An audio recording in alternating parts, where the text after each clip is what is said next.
Earphones के mic को use करके वीडियो बनाना स्टार्ट किया। हमारे एक्सपेरिमेंट्स को, हमारी वीडियोस को लोग तमाशा समझते थे। 6 महीने तक मैंने जो वीडियोस बनाई उस पे जो व्यूज थे वो 100, 200, 300 इस रेंज में आते थे। जो काम मैं कर रहा था, जो रास्ता मैंने अपनाया गाइस, वो एक्चुअली में सही नहीं था। मैंने 80 चैनल्स बना लिए, मेरा सब कुछ खत्म हो चुका था। मैंने डिसाइड कर लिया कि यार मुझे यूट्यूब चलाना ही नहीं है। आपका जो बच्चा है उसने IIT से बीटेक करी है और अभी वो क्या कर रहा है यार, ये सब मतलब कैमरा वैमरा लेकर कहाँ घूम रहे हैं। अब आता है गाइस सबसे इंटरेस्टिंग पार्ट और सबसे चैलेंजिंग पार्ट भी।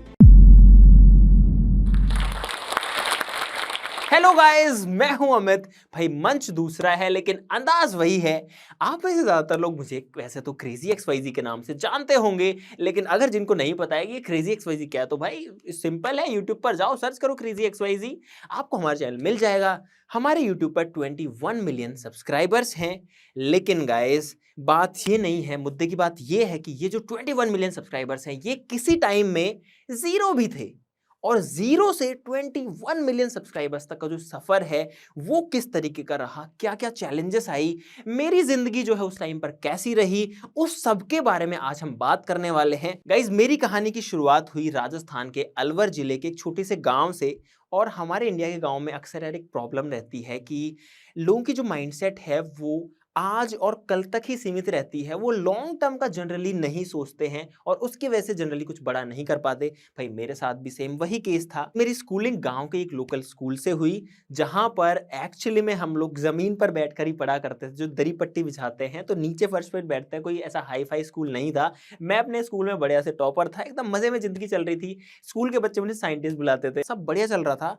मेरे पेरेंट्स ने मेरा जो एडमिशन है वो एक इंग्लिश मीडियम स्कूल में करा दिया। जहां पर मैं अपने हिंदी मीडियम में टॉपर हुआ करता था, वहां पर दूसरे स्कूल में जाते ही मैं नीचे से टॉपर बन गया। लगभग 5-6 महीने का टाइम लगा मुझे इंग्लिश में अडेप्ट करने में।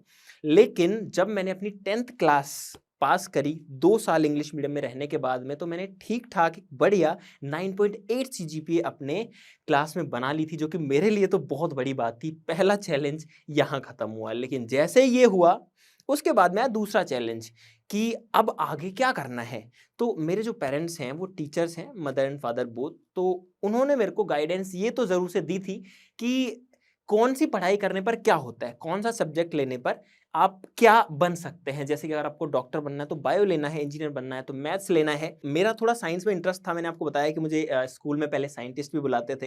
तो इसीलिए मैंने डिसाइड किया कि मुझे इंजीनियरिंग करनी है। इंजीनियरिंग के लिए IIT सबसे बेस्ट ऑप्शन है, लेकिन वहां पर जाने के लिए बहुत मेहनत करनी पड़ती है, कोचिंग वगैरह करनी पड़ती है। मैंने बोला अपने पेरेंट्स को कि मुझे IIT में जाना है, तो उन्होंने मेरा एडमिशन कोटा में करवा दिया, जहां पर मैं एक कोचिंग इंस्टीट्यूट से पढ़ा।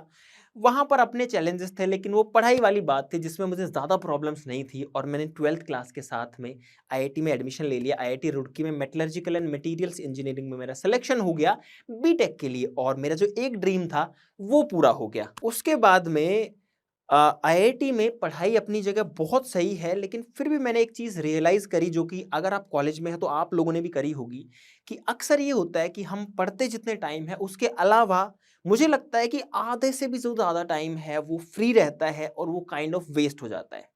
होता है ना आपके साथ में भी ऐसा? अगर आप कॉलेज में पढ़ते हैं या पहले पढ़े हैं तो आप सभी को पता है कि ऐसा होता है। मेरे साथ भी हो रहा था, IIT में भी हो रहा था। तो मुझे लगा कि यार इस टाइम को जो है वेस्ट नहीं करना है, इस टाइम को प्रॉपरली यूटिलाइज करना है। लेकिन समझ में ये नहीं आ रहा था कि क्या करना है। अब मैं आपको बताता हूँ कि करना क्या होता है ऐसे केस में, जो मैंने भी किया। छोटी छोटी चीज़ें होती हैं जिनको हम थोड़ा लाइटली ले लेते हैं, उनको उतना सीरियसली नहीं लेते। जैसे मेरे कॉलेज में सब लोगों को फ्री इंटरनेट था, अनलिमिटेड और काफ़ी फास्ट स्पीड का, और उसको लोग यूटिलाइज कर रहे थे मूवीज़ देखने के लिए, कॉमेडी शोज़ देखने के लिए। लेकिन मैंने सोचा कि यार अगर इस नेट को कहीं सही जगह यूज़ किया जाए तो ये बहुत ही बढ़िया से हो सकता है, क्योंकि बाकी लोगों के पास नहीं है, IIT से बाहर ये चीज़ अवेलेबल ही नहीं है। तो मैंने ऐसे सोशल मीडिया प्लेटफॉर्म्स देखे, बहुत सारे थे, उसमें यूट्यूब मुझे सही लगा कि यार ये सही है। यहाँ पर आपको कुछ भी नहीं चाहिए, आप सिंपली कैमरा के सामने आओ, अपने दिल की बात बताओ, आपको जो करना है करो। आपसे कोई जो है बहुत हाई एंड की वीडियोस भी नहीं मांग रहा है, तो एकदम बढ़िया से इस चीज़ पे काम किया जा सकता है।